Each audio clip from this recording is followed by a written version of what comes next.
Alors bonjour à tous, j'espère que vous allez bien. Aujourd'hui, on va parler des outils qui sont indispensables pour créer des applications mobiles pour iOS, pour Android et le tout en 2023. Est-ce qu'il y a des outils qui viennent d'arriver? Est-ce qu'il y a vraiment des outils indispensables? Certains qui ne le sont pas du coup forcément.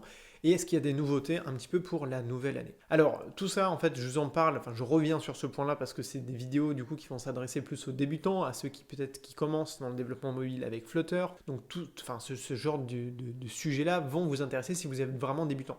Après si vous avez déjà fait du Flutter, il n'y aura pas de grosses nouveautés pour vous non plus. Donc là, je vais m'adresser vraiment à ceux qui ont peut-être jamais codé une appli, jamais fait peut-être de code informatique. Et en fait, effectivement, il y a quelques notions à avoir, en tout cas vraiment des informations à connaître avant de se lancer du coup dans la création d'applications mobiles, puisque ça va impacter aussi le choix, par exemple, d'ordinateur. On va le voir très rapidement. L'idée et le premier point, hein, on va traiter pour iOS, pour Android et puis même pour d'autres plateformes, mais pour iOS en tout cas, il y a un point qui est essentiel à connaître et à comprendre, c'est que vous avez besoin en fait d'un ordinateur Apple, un ordinateur avec Mac et surtout qui fait tourner macOS. On va voir pourquoi macOS. macOS, ça vous donne accès, hein, c'est l'équivalent de Windows hein, qu'on connaît ou de Linux. Hein. Là, c'est l'écosystème d'Apple. Donc macOS, c'est le système d'exploitation d'Apple pour les ordinateurs de bureau, à la différence de iOS ou de iPadOS, etc. Donc macOS, ça va vous permettre surtout de faire tourner en fait un logiciel qui est indispensable, c'est le logiciel Xcode. Xcode, c'est vraiment un logiciel phare que d'ailleurs, quand vous faites du développement mobile, vous allez quand même l'utiliser finalement assez souvent. Alors c'est peut-être 10% du temps, mais ça reste quand même un outil qu'il faut du coup savoir maîtriser. Que vous fassiez d'ailleurs du multiplateforme ou du code natif, hein, vous allez être amené de toute façon à l'utiliser. Je vais vous expliquer un petit peu à quelles étapes vous allez avoir besoin d'utiliser Xcode. Et en gros, donc c'est le gros logiciel de développement justement d'Apple qui vous permet de faire des applications de bureau avec Xcode, de faire des applications pour iOS, etc. Donc tous les logiciels que vous allez pouvoir développer dans l'écosystème d'Apple, vous allez être obligé de passer en fait par Xcode. Donc c'est vraiment le logiciel maison de développement de Xcode et en fait c'est un logiciel qui intègre à l'intérieur hein, toute l'interface de code, etc. Donc vous pouvez vraiment coder directement depuis Xcode. Nous, par exemple, quand on utilise Flutter, on ne va pas coder avec Xcode, on va s'en servir pour certains réglages, certains paramètres. Et surtout, ce qui est vraiment indispensable pour nous, c'est qu'on va s'en servir par exemple pour uploader en fait notre application dans l'App Store. C'est-à-dire que l'interface en fait qui constitue en fait le fait de mettre en ligne une application, tout ça, moi j'ai fait des tutos hein, dans la Flutter Révolution par exemple où je vous montre comment publier une application sur iOS, comment la publier sur Android. Eh bien, on va avoir accès en fait à l'App Store Connect par exemple pour Apple et à la Google Play Console pour Android. Donc l'App Store Connect, c'est quoi? C'est l'interface de mise en ligne en fait de votre application. Et donc au-delà des informations que vous allez rentrer, vous allez pouvoir envoyer un build, ce qu'on appelle un build de votre application, c'est-à-dire une version en clair. Et bien cette version-là, ce build, vous allez devoir le générer avec Xcode. Donc à partir de là, vraiment, Xcode devient indispensable. Après, ce qu'il faut se dire, c'est que Xcode, ça va vous donner à tout l'environnement en fait, de développement d'Apple et notamment à tous ces émulateurs en fait, d'iOS. Donc vous allez avoir accès à tous les émulateurs d'iOS, d'iPhone et à tous les émulateurs d'iPad. Ce qu'on va faire nous quand on va développer en fait avec Flutter, c'est qu'on va travailler avec Visual Studio Code, dont on va reparler, et en fait on va directement se connecter à tout l'environnement de développement d'Apple et on va plus avoir besoin d'utiliser Xcode. On en aura besoin pour certaines étapes, par exemple quand on va se rapprocher notamment de la publication, c'est vrai qu'à ce moment-là, on va de plus en plus manipuler Xcode. Mais dans le reste du temps, en fait, on va simplement manipuler du Visual Studio Code. Donc Xcode, on va dire que c'est le premier logiciel dont vous avez absolument besoin pour faire du développement sur iOS. Et donc, au-delà de juste Xcode, il vous faut du coup absolument un Mac, en tout cas qui fait tourner macOS, si vous voulez tout simplement publier à la fin votre application sur iOS. Je vais essayer de vous expliquer un petit peu la nuance, c'est que vous pouvez par exemple travailler sur un PC, faire du développement par exemple sur Android et à la fin exporter votre application Flutter sur un autre ordinateur, la transférer sur un ordinateur Mac et à ce moment-là peut-être la publier sur iOS depuis un ordinateur Mac. C'est pas l'idéal mais c'est quand même faisable parce que tout simplement le code Flutter ça peut être copié, ça peut être mis sur un autre ordinateur et à ce moment-là vous pouvez l'exporter. Simplement il y aura ça va vous prendre aussi un petit peu de temps parce que la préparation de la publication, eh bien, c'est toujours un travail qui prend un petit peu de temps, ça peut prendre quelques jours aussi pour régler quelques bugs qui n'arrivent en fait qu'à la fin. Et donc, oui, il faut quand même un petit peu de temps pour juste exporter votre application. Donc Xcode numéro 1, le premier logiciel qui est indispensable pour du iOS. Du coup, on va faire son équivalent pour Android et on va parler en fait de Android Studio. Alors là, il y a une petite subtilité aussi, c'est que, toujours pareil, Android Studio, donc c'est le logiciel de développement de Google qui vous permet de développer sur du coup là, vous l'avez compris, sur Android. Donc on va pouvoir faire du Android sur mobile, sur tablette, Android TV, Android pour les montres, etc. etc. Donc toute la panel en fait de systèmes d'exploitation qui sont réservés du coup à Android. Attention toutefois parce qu'en fait, comme je vous l'ai dit pour Xcode, on ne va pas réellement manipuler Xcode, ou en tout cas on en aura très peu besoin. Et bien pour Android, c'est encore pire, j'ai envie de dire, c'est-à-dire si vous voulez ne jamais manipuler Android Studio, vous pouvez ne jamais le faire. En fait, on va plutôt installer le SDK d'Android, et en fait pour ça, le moyen le plus simple, c'est de directement installer Android Studio.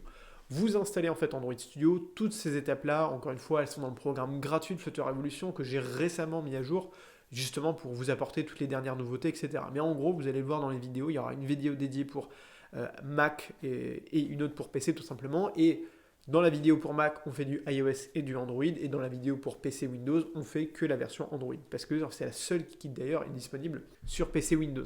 Et en fait, avec Android Studio, vous allez pouvoir installer le SDK d'Android, ce qu'on appelle le SDK Command Build Tool, qui va vous permettre d'avoir accès à l'interface de commande d'Android Studio. Tout ça, ça vous permet en fait de quoi? De générer des émulateurs pour Android.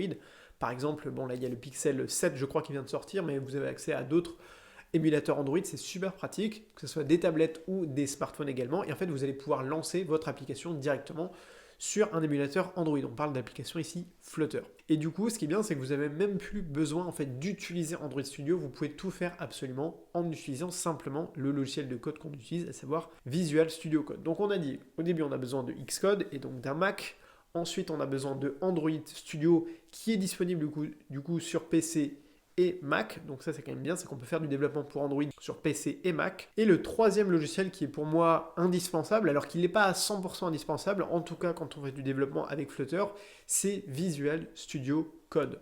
Alors attention aussi, Visual Studio, vous en avez peut-être entendu parler, il y a la version éditeur de code, donc il y a le code à la fin, donc c'est Visual Studio Code, et il y a la version qu'on appelle IDE, c'est un logiciel en fait complet de développement qui s'appelle juste Visual Studio. Et là, c'est pour développer en fait des logiciels de bureau ou même des jeux vidéo pour PC en fait, ou pour tout l'environnement Windows. Et bien ça, c'est le logiciel qui s'appelle Visual Studio, vous allez voir la différence. Visual Studio, c'est un logo qui est violet, et Visual Studio Code, en fait, le logo, il est bleu. Cet éditeur de code-là, que Google en fait conseille notamment pour développer avec Flutter, il va vous permettre d'avoir accès à des extensions de Flutter et de Dart. Encore une fois, tout est dans le programme gratuit, ce sont toutes des étapes d'installation vraiment que je vous montre en détail. C'est vraiment des vidéos que j'ai vraiment pris le temps pour les détailler un maximum pour vous montrer en fait comment installer et configurer du coup Flutter sur Visual Studio Code, que ce soit sur Mac ou sur PC. Je fais à chaque fois des vidéos, en tout cas des tranches de vidéos qui sont séparées. Et donc bref, avec Visual Studio Code, vous allez pouvoir travailler sur vos applications Flutter et les tester en fait en direct sur iOS et sur Android. Après, bon là c'est une vidéo qui est dédiée quand même aux environnements iOS et Android, mais vous pouvez en fait aujourd'hui avec Flutter faire du développement web et également faire du développement de bureau. Pour ça, encore une fois, toutes les étapes sont détaillées dans ces premières vidéos du programme gratuit Flutter Evolution, mais je vous montre aussi comment faire du développement web. En gros, ça passe par simplement l'installation de Google Chrome, que vous soyez sur Mac ou PC. Et pour tout ce qui est logiciel de bureau, en fait, quand vous installez Xcode, vous pouvez développer des applications pour macOS avec Flutter. Et pour Windows, quand vous êtes sur Windows, il vous faut en fait installer Visual Studio tout court. Il y a un petit plugin à installer qui vous permet de développer des logiciels en C#. Donc voilà, il y a une petite partie de la vidéo qui est consacrée à ça. Je vous laisse de toute façon les liens, vous avez de quoi faire, vraiment avec le programme gratuit, il est déjà très complet. Donc vraiment pour résumer, ce dont vous avez absolument besoin pour faire du Android, il vous faut simplement Android Studio et un ordinateur, Mac ou PC. Si vous voulez faire du iOS, il vous faut absolument du coup passer par un Mac et donc avoir aussi le logiciel Xcode. Donc ça, c'est à savoir justement si vous souhaitez aujourd'hui développer un projet d'application, peu importe que vous utilisiez Flutter ou un autre outil même multiplateforme, il vous faut absolument un Mac si vous voulez faire du développement sur iOS. Et on le sait tous, les Macs, c'est pas donné et c'est aussi pour ça qu'ils sont assez rares chez la plupart des gens, c'est que c'est un investissement, c'est un coût. Mais sachez que quand vous êtes développeur mobile, c'est un investissement qui est quand même rapidement rentabilisé puisque de toute façon, vous n'avez pas 36 alternatives pour faire du développement sur iOS, sur iPad, sur Apple TV ou sur toutes les autres plateformes de l'écosystème d'Apple. Donc cette vidéo, elle était vraiment là pour démystifier un peu tous les outils en fait dont vous pouvez avoir besoin.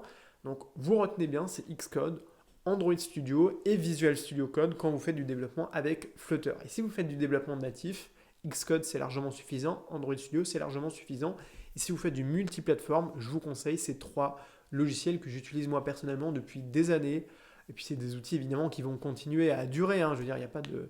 Xcode va continuer à être mis à jour, Android Studio c'est pareil, donc je veux dire, et Visual Studio Code c'est soutenu par Microsoft, donc il y a une immense en fait communauté derrière de plugins, de membres qui fournissent par exemple des thèmes couleurs, donc c'est quand même un outil qui est très très agréable à utiliser. Donc voilà pour cette vidéo, si vous avez des questions supplémentaires, mettez-les moi en commentaire. Si vous n'avez pas commencé encore le programme gratuit de Flutter, je vous mets le lien dans la description, c'est un programme gratuit pour déjà vous permettre d'installer Flutter sur Mac, sur PC avec toutes ces étapes d'installation, parce qu'il y en a quand même quelques-unes et elles sont différentes, vous l'avez compris, entre Mac et PC, mais je vous ai tout détaillé dans un programme que j'ai du coup récemment mis à jour. Je vous dis donc à très vite sur la chaîne YouTube et sur le blog, et surtout n'oubliez pas de rêver très grand. Allez, salut!